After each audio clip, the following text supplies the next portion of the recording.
Pitco gas fryers are some of the best in the business. That's why boiling them out on a weekly basis is crucial for peak operation. We'll show you how to boil out a Pitco SG fryer. Let's get started. Start by turning off the fryer. Then, filter out the oil by installing the drain pipe and opening the drain valve. Remember to let the fryer cool down before proceeding. Remove the baskets, tank rack, and hanger. Make sure to wear protective gloves in case the items are still hot.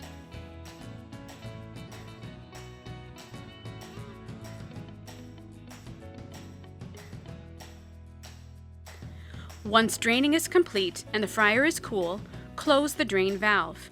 Add water to the tank. Make sure you reach the fill line marked inside the tank. Next, turn the fryer on and enter boil out mode. This millivolt model requires you to set the thermostat to a low temperature. Some models have a computer that automatically enters this mode when water is added to the tank.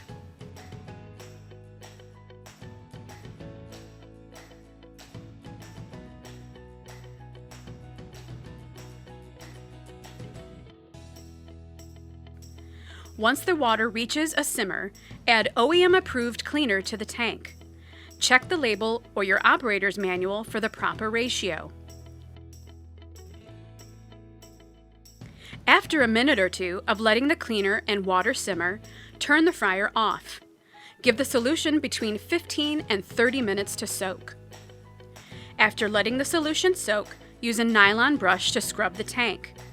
Make sure to scrub carefully on the heating tubes and sidewalls to remove stuck-on grease or sediment. Once you're done scrubbing, turn the drain valve on and drain your cleaning solution. You can drain this into an approved floor drain, metal container, or high heat resistant bucket. Remove any leftover sediment in the fryer tank. Try to get into the area around the heating tubes. Next, add fresh water to the tank and drain. Once the water drains, use a towel to dry the interior surfaces of the tank. Make sure to remove all water to avoid accidental contact with fresh oil. Before you're done, make sure to reinstall your basket assembly and rack. Then, close the drain valve and add the appropriate amount of oil to the fryer. Well, that's how you do it. For more preventative maintenance tips, please subscribe to our YouTube channel or visit partstown.com.